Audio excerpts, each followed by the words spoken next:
Here we are today, 75 years ago, on the hill behind us, occurred the Carrowkennedy Ambush on June the 2nd, 1921. And we're here today to commemorate the men, backed up by all the families in the general area that supported them, gave them food, backed up by the women of Commemorating, and backed up by the general public, that took on the might of the British Empire at the time here in Carrowkennedy and had a very successful outcome. And I'm very glad to see us all here today, and I'm glad that I'm here myself, because I feel that the next time people gather here, when it's 100 years, that there'll be a lot of us here today will be clean na fearna. Just to outline the proceedings for the day, I give a short account of what happened behind us, try and make sense for you. We will then have the last post, and after that we will visit the site. We go back down to where the monument is, and we go back up on the hill, and we'll see some of the positions about which I will talk shortly. And then, through the kindness of Father Fitzgerald, parish priest of Ahagaur, Father Welch here, parish priest of Kilmina, and Father Vincent Kelly, parish priest of Palmerston, we will have Mass here shortly after 4. And it is fitting that we are led in that Mass by the parish priest of Ahagaur, because in 1921 the incumbent of that position was most unsympathetic to the IRA. And indeed they found that the safest place to sleep in was one of the spare rooms upstairs in his house. And on the other side they had Father Garvey, who arranged this very comfortable accommodation for them when they were being sought by the Black and Tans. It is also fitting that we have Father Welch, because a lot of you were with us 2 weeks ago when we celebrated the ambush at Kilmina and talked about the ambush at Skerda. And his uncle was one of the priests who went out to anoint the wounded and the dead after the ambush in Kilmina. And also fitting that we have Father Kelly from Palmerston, because his father was one of the nearly 40 men that took part in the ambush here on June the 2nd in 1921. And after that, we're invited to Derby's, the halfway, and again it's fitting, because Derby Hastings in 1921 refused the IRA the oil that they needed to set fire to the barracks here in Carrowkennedy. And we're back now with the Flynns, the present owners, and they have the proud heritage from the Berries, one of whom was in the ambush, and they're delighted to have us back for a cup of tea and something to eat when it's all over.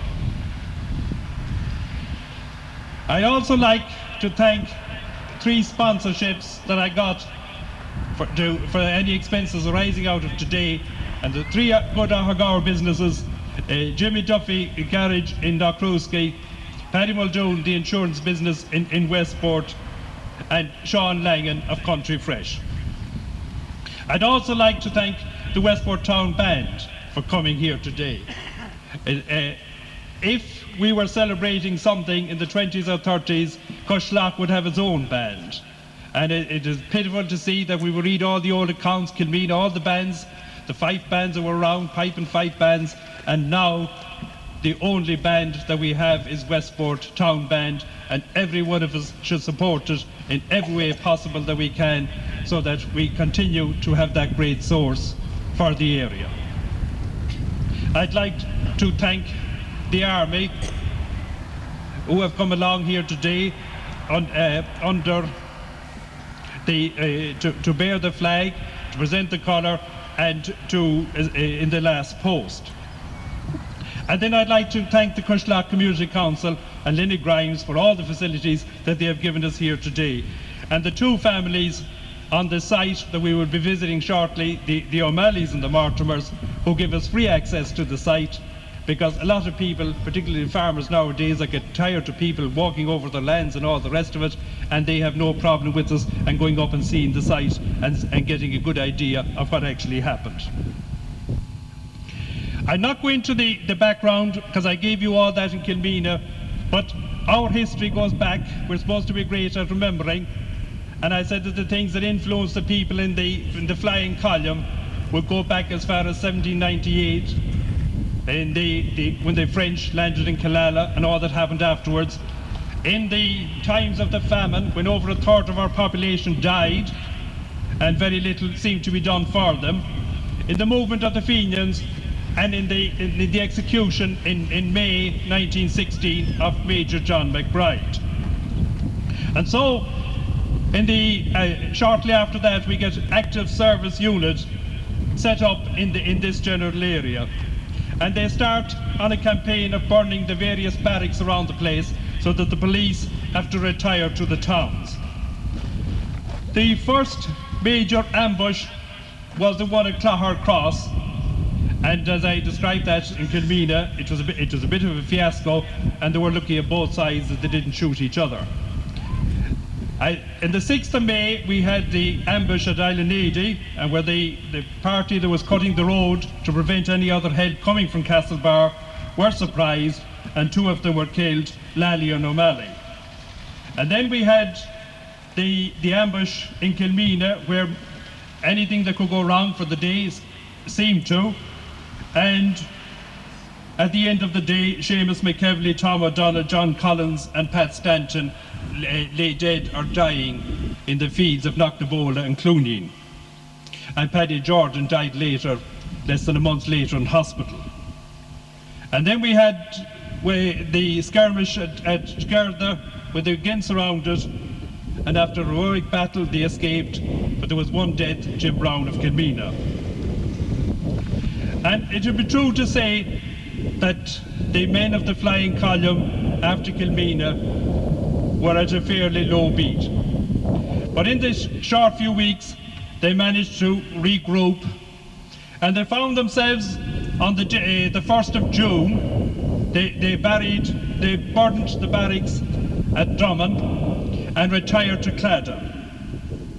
In this area, there were companies formed: the A Company Westport, the B in Owenwee, C Belclare, D Cushlach, E Derry Gorman, F Collywalla, H Ahagaur and I for Shraheen. And the column here were very much backed up by the company from Owenwee, B, and from Cushlach, D.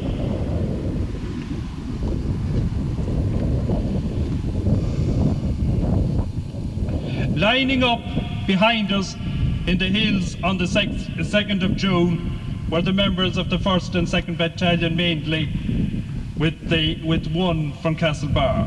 And I'd like to call out their names so that they would be registered, the people who were here on that fateful day. T. Ainsworth, J. Baker, J. Berry, J. Brown, Newport, P.J. Cannon. He was the only member from Castlebar, and that is not surprising when you think of the terrible casualties that that section suffered at Kilmina.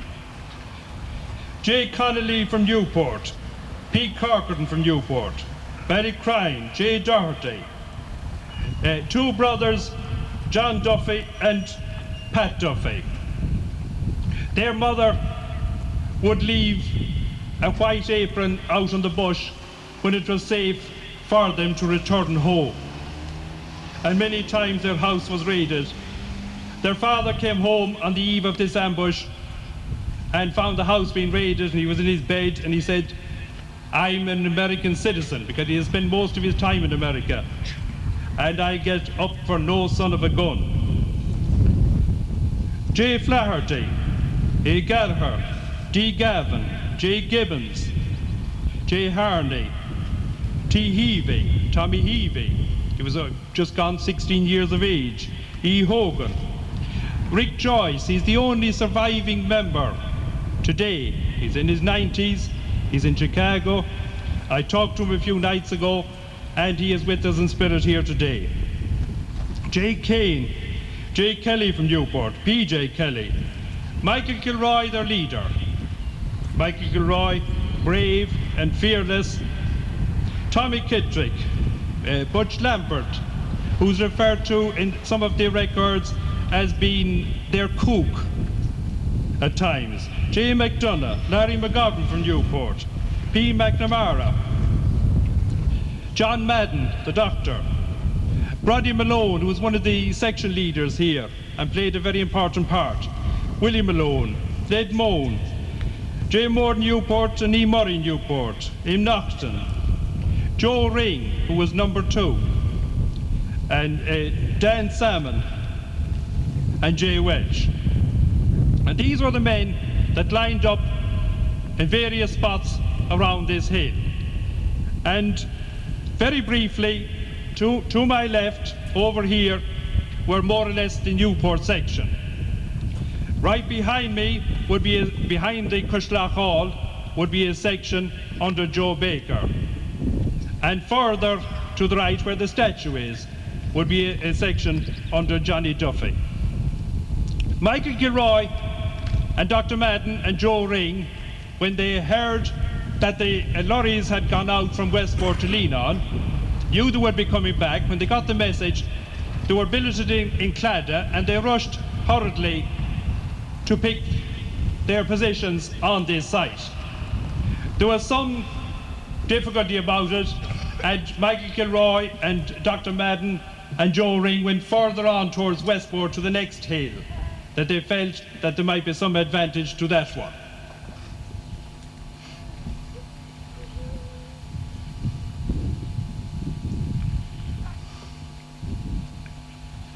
Shortly after 3 o'clock, the 2 lorries and the tender car that had gone out to Leanon to raid the home of the Wallaces, and not finding them there, had abused their families, came back.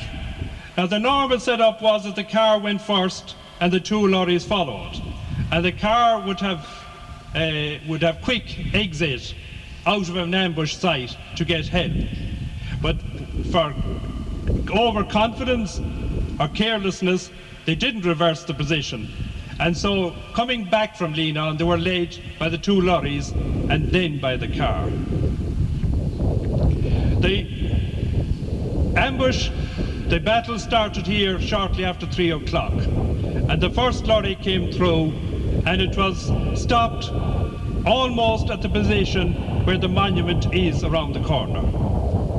And they were engaged by this section of the IRA on the hill behind O'Malley's house and Mortimer's house, which we'll see in a few minutes.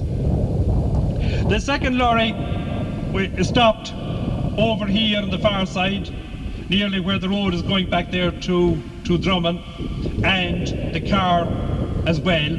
And they were engaged by the Newport section that were here.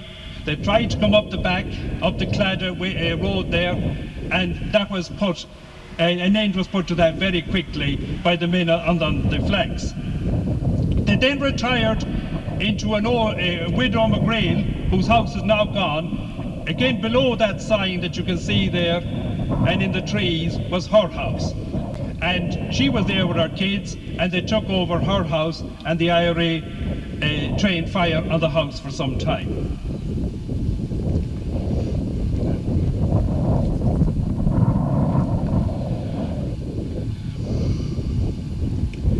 The battle raged on for hours. The first lorry had a mounted gun, a Lewis gun, and like the Kilmina case, they tried to mount it and they tried to use it on the IRA above the hill.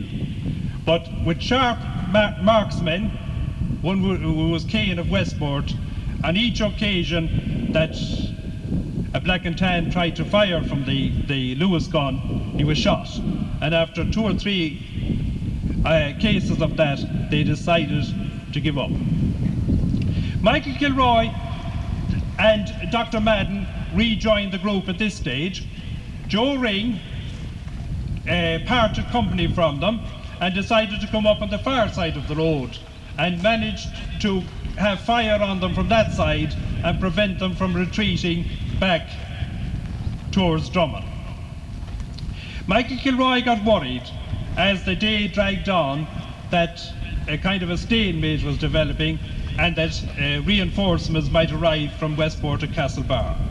And he called upon one section led by Johnny Duffy and the other section by Joe Baker to try and come down the hill behind Mortimer's and O'Malley's houses there and to put a bomb into the first lorry and to finish their participation in the battle. As Johnny Duffy led the first group down the side of the hill under the cover from Joe Baker and his men, something happened inside the lorry. One of the Black and Tans, who was trying to launch a bomb at his attackers, whether from a lucky shot from some of the other men up the hill, or whether he delayed too long, and it appears as if he delayed too long, it exploded in the lorry, and as a result there was a massive carnage in that lorry, and those that survived surrendered. John Duffy took the surrender of that lorry. The column concentrated their attention on the Widow McGreal's house, where the other lorry and the Crosley car occupants had taken over.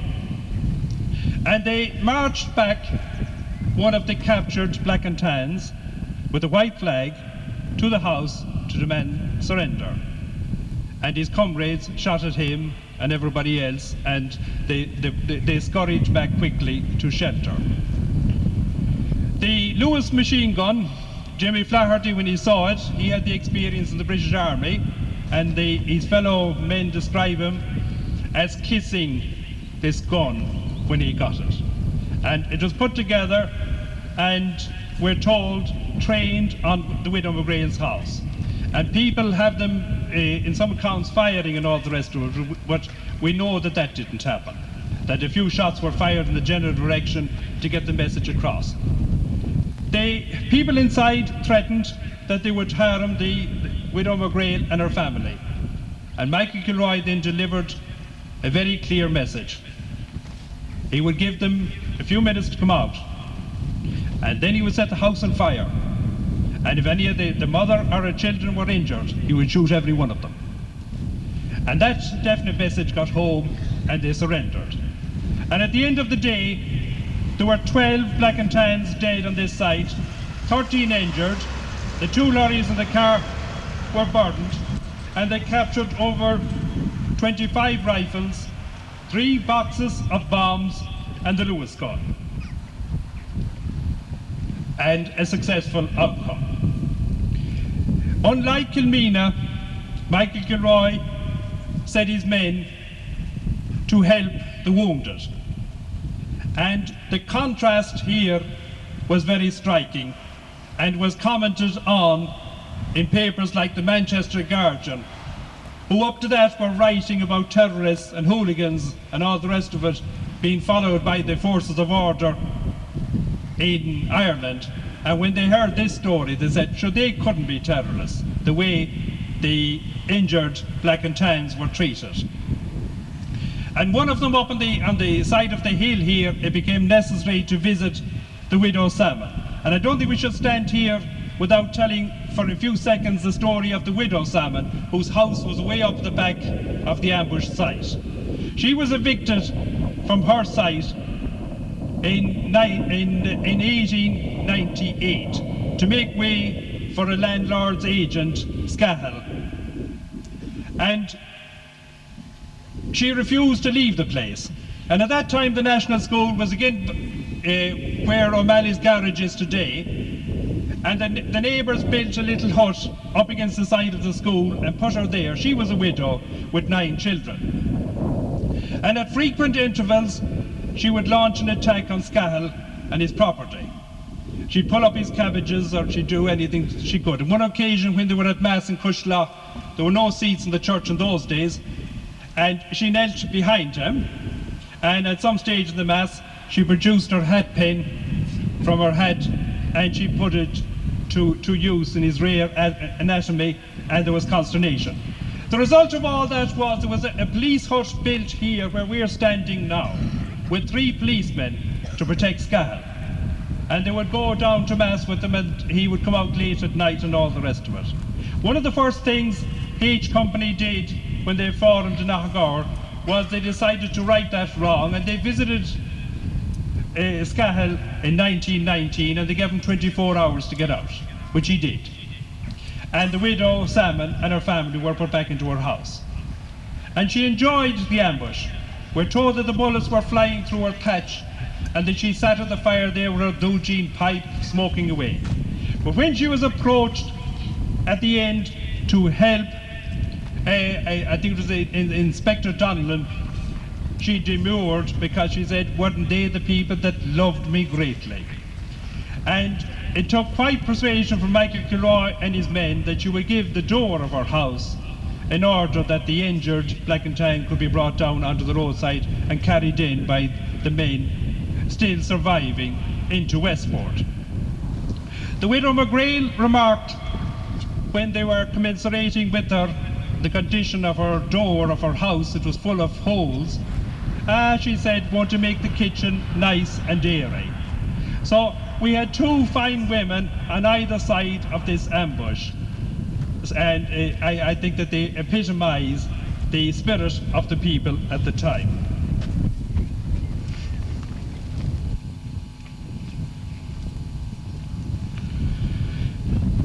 Historians of this period find this ambush most interesting. You can think that when the word arrived back in London that there was an ambush here, a lot of guns captured and all the rest of it, that the British authorities came to their senses and realised that no matter what they did, they weren't going to pacify Ireland at the time. They had pacified Cork, and now the West was up. When they were finished with the West, Cork would be up again, or Dublin, or whatever it was. And the historians of this period tell us that it was this ambush on the 2nd of June that was the final corn in the British side, and that made them go to the treaty table, or truce. And a truce is called on the 7th of July, just shortly a month later. So the brave 40 men that fought here on the 2nd of June in 1921 not alone struck a blow for freedom for themselves and their families, but also had a national significance because their ambush here was the one that finally led to the truce and the treaty. And I think that that should be recorded. After the ambush, the men again retired back through Claddagh, where they got some food, and then on towards Louisburg. We're told that they were looking at some of the spoils of war. One of them had picked up, Joe Ring had picked up around 10 with tobacco on the outside of it. And in the relaxation, he said, we'll all have a good smoke now. When he opened it up, it turned out to be a set of false teeth. There was humour in it. They carried on into Louisburg, where a local farmer there killed 2 sheep, and we're told that they had a fine dinner then of mutton. So they must have been rambling the hills for a few years. And as we know, there were over 4,000 British forces put out to capture them. And for the next month, they evaded them. They went back to Skerda and on to the Navan Mountains, where the photograph of the flying column was taken. And then they backtracked. And coming near in early July, they were again back here in this area and back towards Louisburg, and they were surrounded with the sea to their back, and they were very near capture when the truce came and the activities were over, and they were all allowed to return to their houses and their jobs. So I would like, when I have the opportunity then, to feel that our presence here today is in some way saying thanks to all those people, as I say, backed up by all the families in the area around Louisburg to Achill, Castlebar, that Michael Kilroy's flying column operated in. And that our presence here today is to say thank you. And later on in our Mass, we'll pray for them, and we'll pray for the few survivors that we have left. And we'll also pray for the people in the Black and Tans and the police and all the other side that met here an untimely death, a lot of them. I mentioned where they came from in Kilmena. Of the 12 killed here in Carrowkennedy, there was only one born in Ireland. They were born in Scotland and various parts of England. And I think it's kind of a sad for their families to feel that they met the end of their lives on a hill here, hillside here in Carrowkennedy. I thank you for listening to me. When our official ceremonies end here, I would like if you come with me back to the site, and I could show you some of the positions that the IRA column had, and then that we would return here for Mass by the three priests that I have mentioned already, and then to Derby's. Thank you very much.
The banner that's been carried after our army there is a very historic one. It was made in 1917. It was carried at all the functions down in the Newport area It was much sought after by the Black and Tans, who never got their hands on it. It became a symbol for our freedom.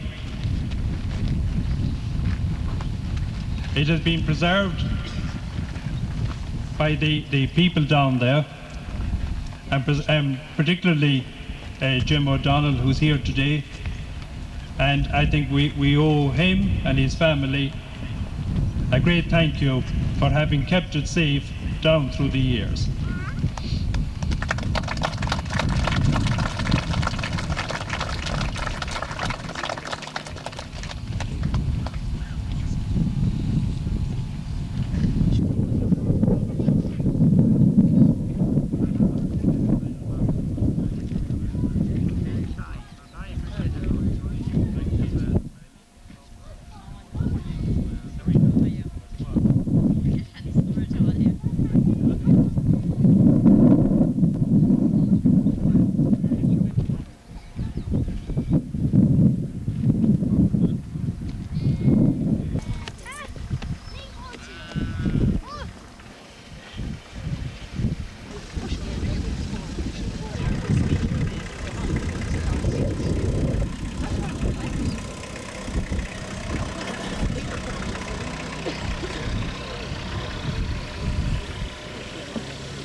You do it at your own risk.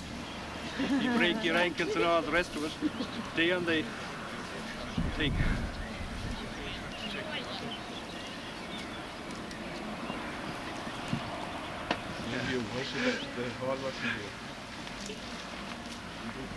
Yeah.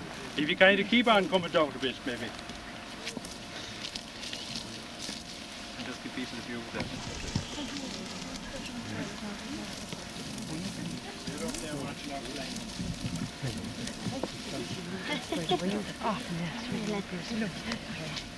You should have got up the stress right. Yeah, how you doing?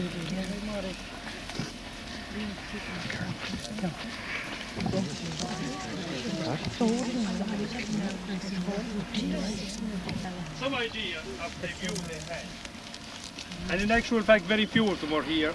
They're on a stage, 2 stages even higher again.